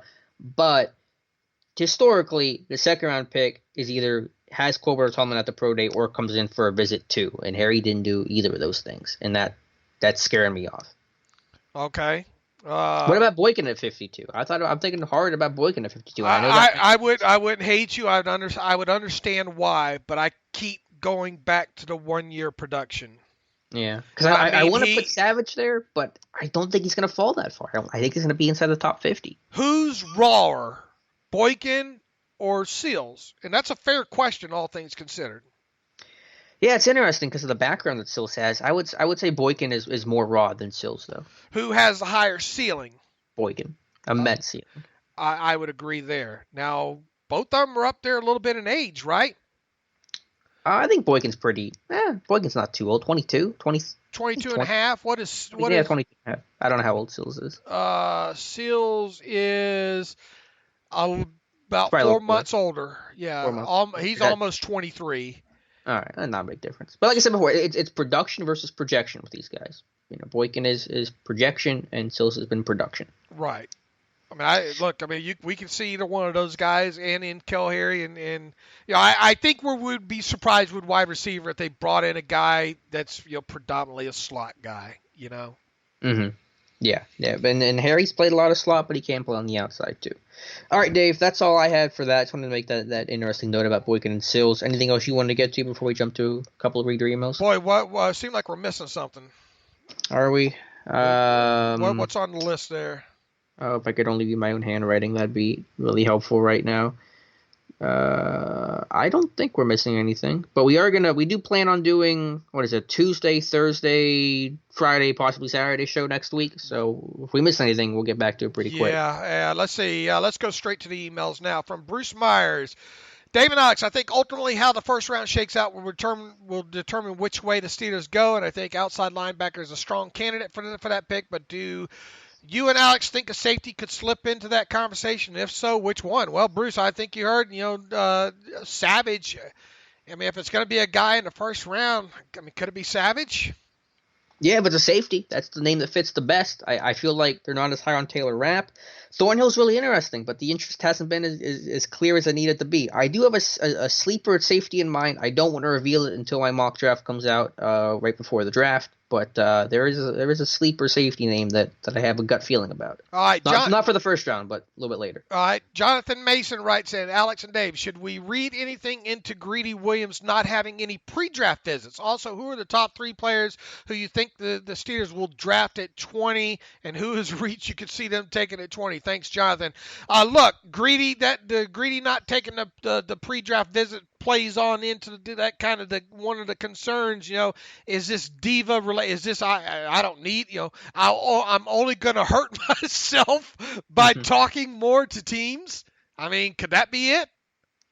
Yeah, I don't know what the reason is. Is he not getting the invite? Is he turning them down? If he's turning them down, then that's a serious problem. If he's not getting the invitation, then that's out of his control. It's hard to imagine no team giving him an invite. It's hard to imagine him turning them down, though, too. I don't know which is harder to try to imagine, and there wasn't an explanation given in that report. Now, I think Rappaport had mentioned it and said that Tyler Eifert did this several years back and didn't have a pre-draft visit with anybody. So, I don't know. It's interesting. I don't know whether or not to call it a red flag, though. All right, 3 players we think Steelers will draft. Look, we don't want to give too much away here, but it's obvious. Farrell, I think Bush, and pick your favorite corner. Yeah, pick your favorite corner. It's hard. Pick your favorite corner. Yeah. I think that's where we're kind of at in that now. Let's see. Jose Huerta writes in, my Spanish that Spanish ain't too bad, is it? Don't travel too much. That's all I'm going to say, Dave. Not going to do well. Boy, me in high school and taking Spanish, that was a mess. I took 2 years, and I don't remember much of anything. You took How many years of Spanish you take? 2. Okay. Dos. All right, it paid off. Como se llama? How do you know more Spanish than I do? Yeah. Sí. No. Let's see. Jose writes in, hi, this is Jesse. Jesse from his name in the title says Jose, but he says this is. I guess he goes by Jesse from West Palm Beach. Long-time listener, multiple time emailer. Question is, what is yours and Alex's projection for Edmund this year? And realistically, do you think he could be a Pro Bowler by year 4? Oh, wow. Pro Bowler is going to be a reach, especially from a popularity contest standpoint. I mean, he would really have to put up some tangible, touchable numbers for that to happen. What's his projection this next year, Alex? Build off how he finished last year. I thought he finished last year better. I didn't think it was the best season, but I think it was a tough spot to be in to play that many snaps. I think he played the most snaps of any rookie that wasn't an offensive lineman and played like top 5 snaps overall for rookies. position they didn't expect him to be in. But I want to see splash plays. I want to see more consistency as a tackler. I want to see him be more aggressive and more physical. But as a Pro Bowler, I mean, you're going to find that out pretty quickly. For most of these guys, you don't have to wait to year 4 to find out if they're Pro Bowl material or not. This year, he's going to show you whether or not he has Pro Bowl potential or make it or not. It usually is something that's going to come on really late in that rookie contract. John Caldarelli writes in again, a plausible maneuver to acquire Raiders' second-round pick at 35.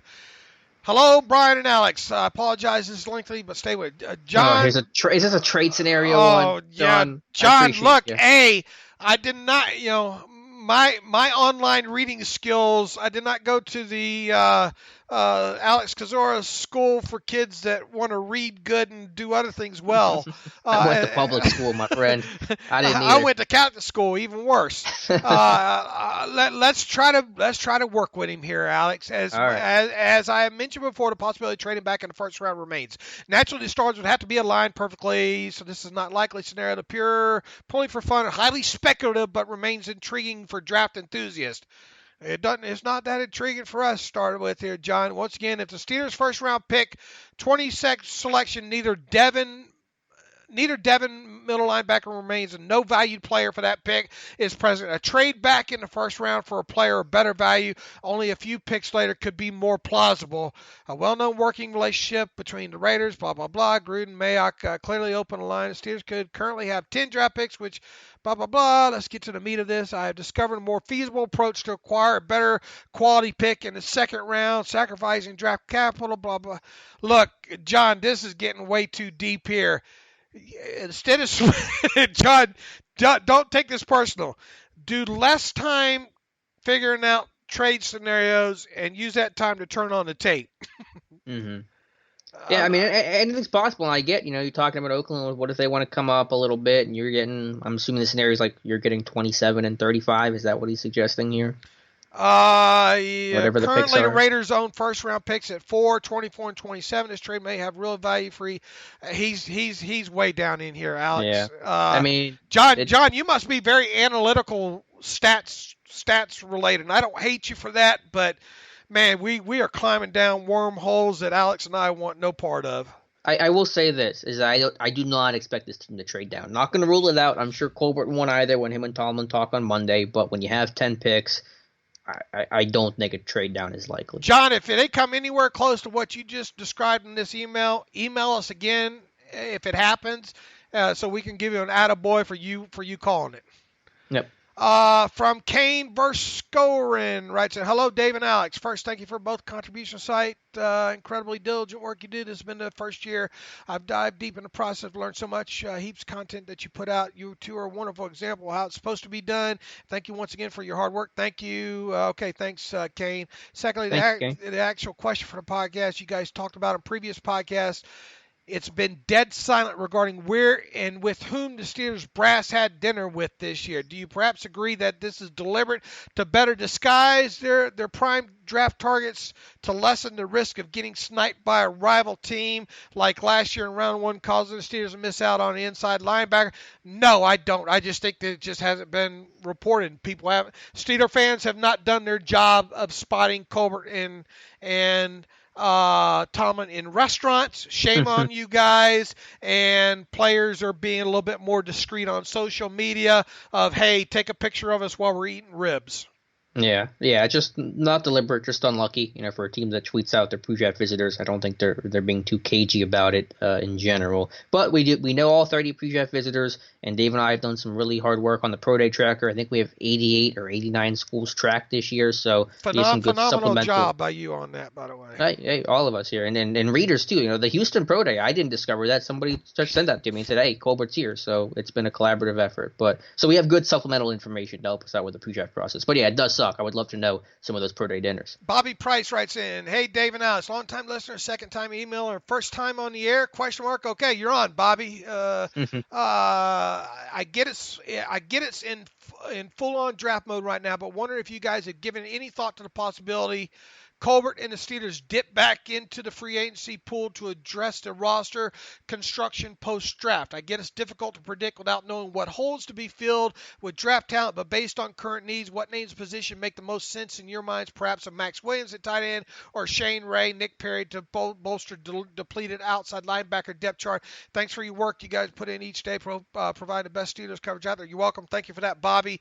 P.S. Steelers at Cardinals week 14 this year. Drinks, Diet Mountain Dew for Dave and grub on me at the tailgate if you're down. Here we go, Steelers. Here we go. I'm not going to be making that trip to Arizona for Cardinals. Appreciate the invite, Bobby. If Alex wants to go, have at it, Alex. Real quick there on.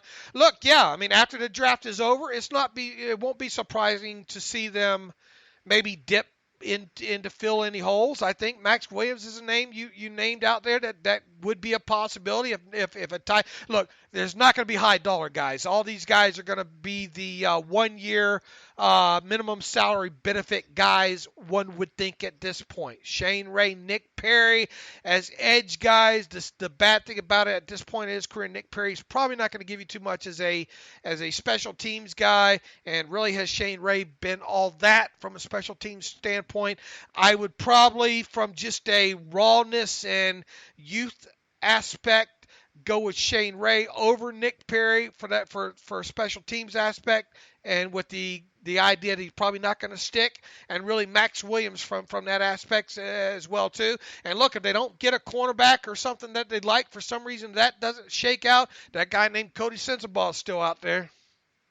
Yeah, I agree with everything that you said. I think they can make a signing. I'm sure we'll touch on that too, that it's always possible. If they make a big trade and they only draft, let's say, 7 guys, that could leave a hole in the roster where you want to address with a minimum salary benefit contract. But let's let the draft happen and take it from there. You could see a minimum salary benefit running back in this thing, depending on how this whole running back thing works out there. So, yeah, it's not out of the question the first maybe 2 weeks after the draft. Look, you're going to have the undrafted guys come in. You're going to have some roster shuffling with some guys already on this roster right now going off of it. So, yeah, it's going to be a fluid process for probably the first couple of weeks there after the draft takes in. Bobby, thanks for the email. Garrett Goldberg writes in, hey, guys, I'm wondering your thoughts on the type running back the Steelers will target in this year's draft. Boy, that's a great question, Garrett, because it's so hard to predict what way they're going to. He says he loves reading Alex's What the Steelers Look For. I agree. Alex does a great job on that every year,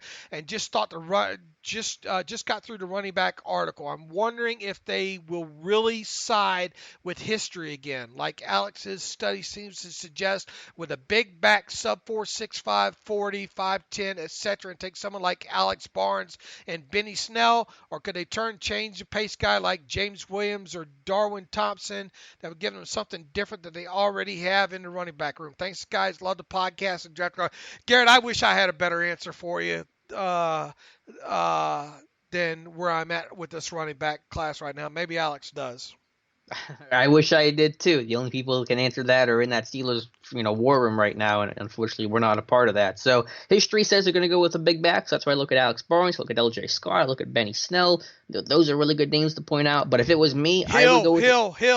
Yeah, if it was me, I'd go Justice Hill. I'd go with a different flavor kind of guy. Now, I think a report came out that Hill might be a third-round pick. So I'll ask you, Dave, briefly, would you spend a third-round pick, let's say 83, on Justice Hill? If I kept if I kept all 10 picks, man, that'd be hard to pass, right? Is that what I'm asking you? I mean, you don't have to. Man, I guess I would, yeah. Yeah, or at least you would entertain the idea. I would not throw something at the TV. Yeah. One other big back to throw at you, Dexter Williams from Notre Dame. Don't want to forget about him. Bigger guy, at his pro day, Tomlin Colbert. So something to keep in mind. I gotta admit, running back's a position that I just have not done good enough homework on. Yeah, it's a tough spot. I still think Benny Snell fits super, super well if you can get a 5th, 6th round. Julio Salgado writes in. There's my Spanish in play again for you there, Alex. Julio Salgado writes in. Hi, Dave and I. Now, Julio's going to probably say I'm not. Yeah, I'm not going to see you on Telemundo anytime soon, Dave. I promise you that. Look, have some fun with me, folks. Hi, Dave and Alex. If Devons are gone by 20, is it better to just go after best player best available player regardless of this year's need, and then moving up in the second round for positional need? If so, is there a guy that won't be there at 52 that's worth moving up for? I think that kind of plays back maybe into the conversation Alex and I had about maybe Layne or Savage, or who else did we throw in that mix, Alex? Is there Julian Love in there? Love could be in the same boat as Layne. Love in there. A receiver, if you wanted to go after, let's say, N'Keal Harry, A.J. Brown, it'd be a little surprising, but throw those guys in there. Yeah, and, as far as you saying best available player, boy, Julio, Kevin Colbert, that's all we're probably going to hear Monday. We're not, or after the draft, players, we want players we want, not players we need, kind of thing there. But you would think it'd be some sort of positional fit in the first round there. But, when you talk about maybe not great fits, we covered some of those guys early in this podcast there. Also, I forgot to, let's see, it may not be a great option, but it may cost less than what it would take to move up in the first round. Okay. Also, he forgets to mention that in the past, every time Jordan Dangerfield is mentioned in the show, I laugh because I went to high school with him, and my wife went to high school with John Bostic. Bostic made a coworker of mine give up football after hitting him so hard at a game. Look, Emmitt Smith made me want to give up football. Never thought those guys would end up playing for the Steelers there. All right. Wait, what's the story on Emmitt Smith? Is there a story there? Yeah, he ran me over like 5 times. Did I know that? Yeah. Is that a story you've told before? Yeah, I played high school football against Emmitt Smith. And he made you quit football? He made a lot of people quit football. But made me question how much I wanted to be out there against the Scambia High. That's awesome. I don't know if I knew that. I don't know if you told that story. And a good friend of mine went to Scambia too from growing up around the ballparks. I grew up around the ball, baseball mostly growing up as a kid there. Johnny Nichols was his name. He was all area kind of athlete kind of guy, big baseball player as a youth. He went on to be the quarterback at Escambia High during the time that Emmitt Smith was a running back there. And Johnny, obviously, I think Johnny, both of them ended up going to Florida. Obviously, Johnny, I don't think he panned out. It wasn't college quarterback material there, though. But,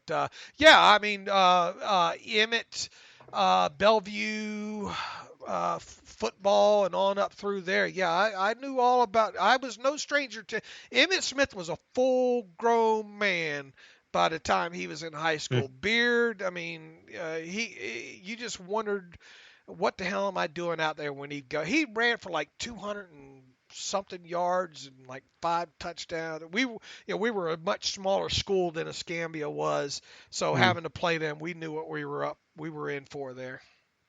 Wow, that's awesome. Very cool. Let's see here.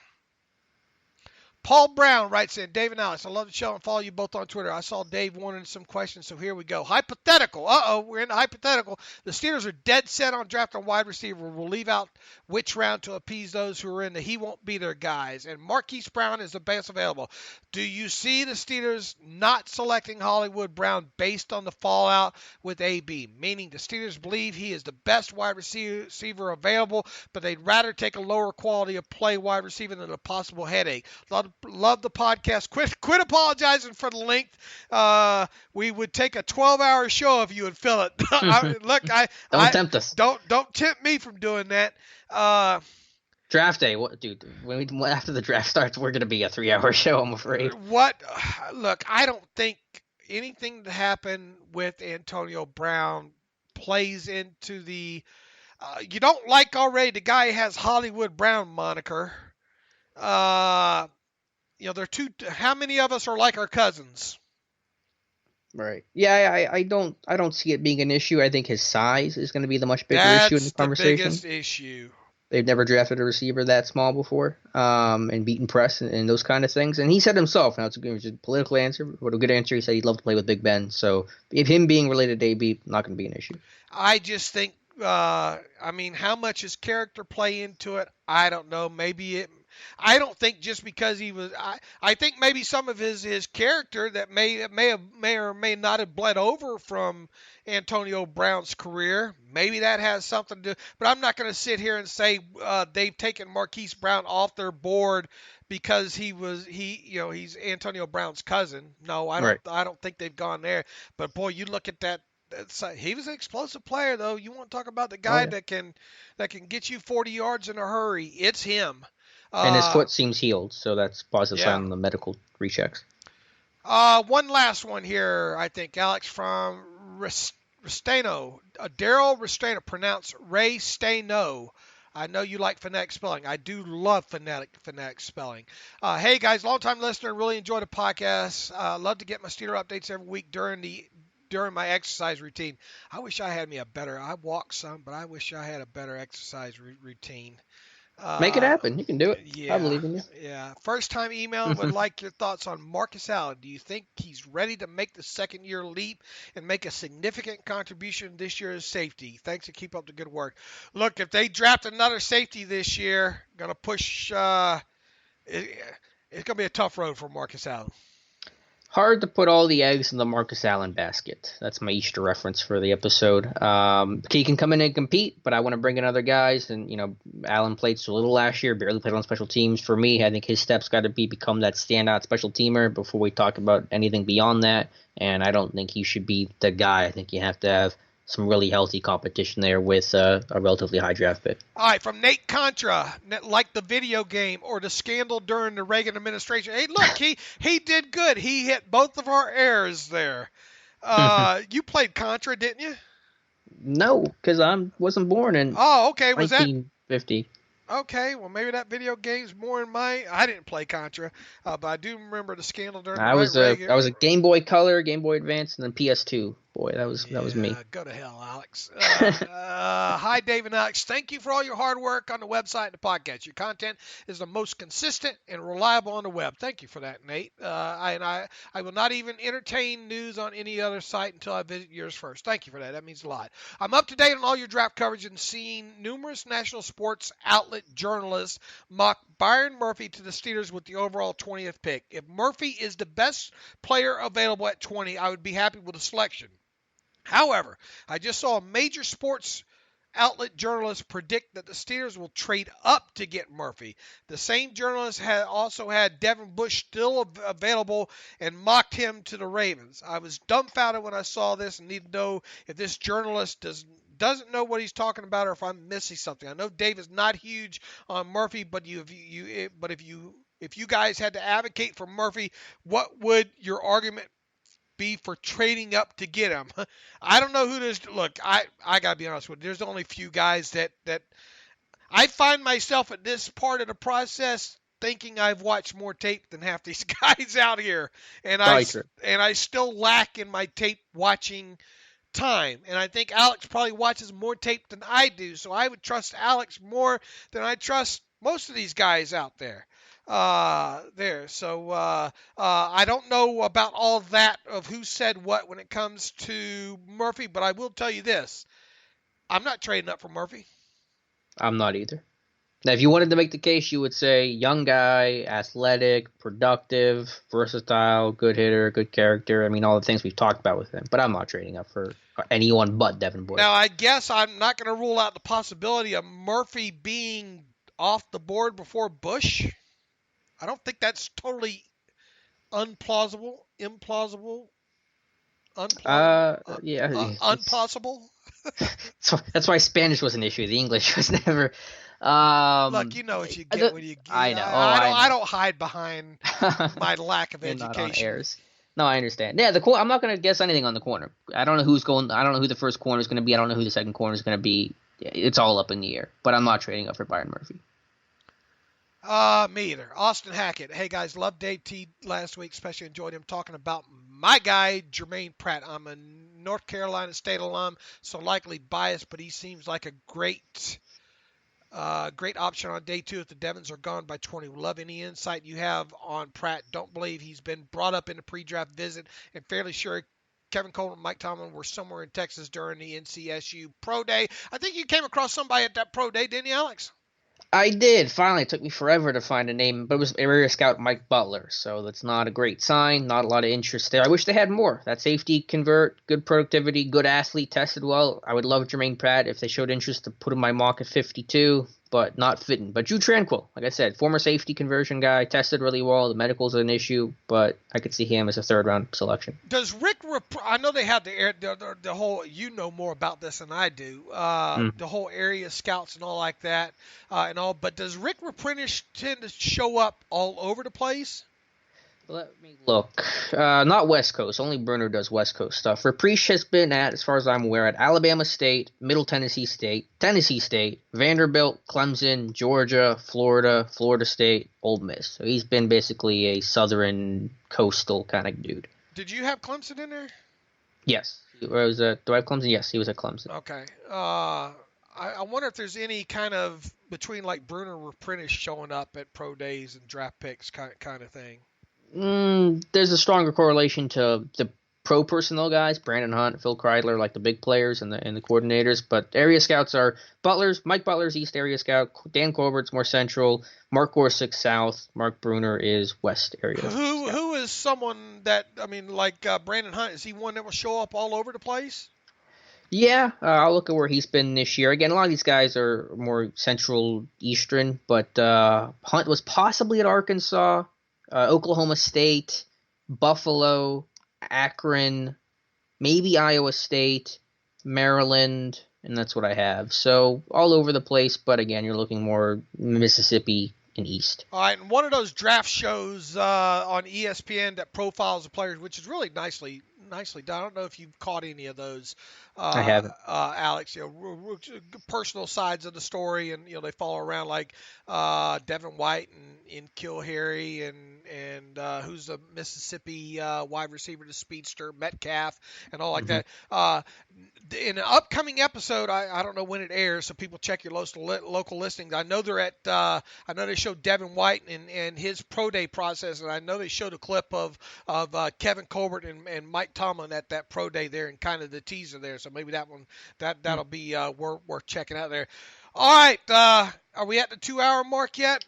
I think we're getting close, so yeah, let's wrap this bad boy up. Like I said, we are.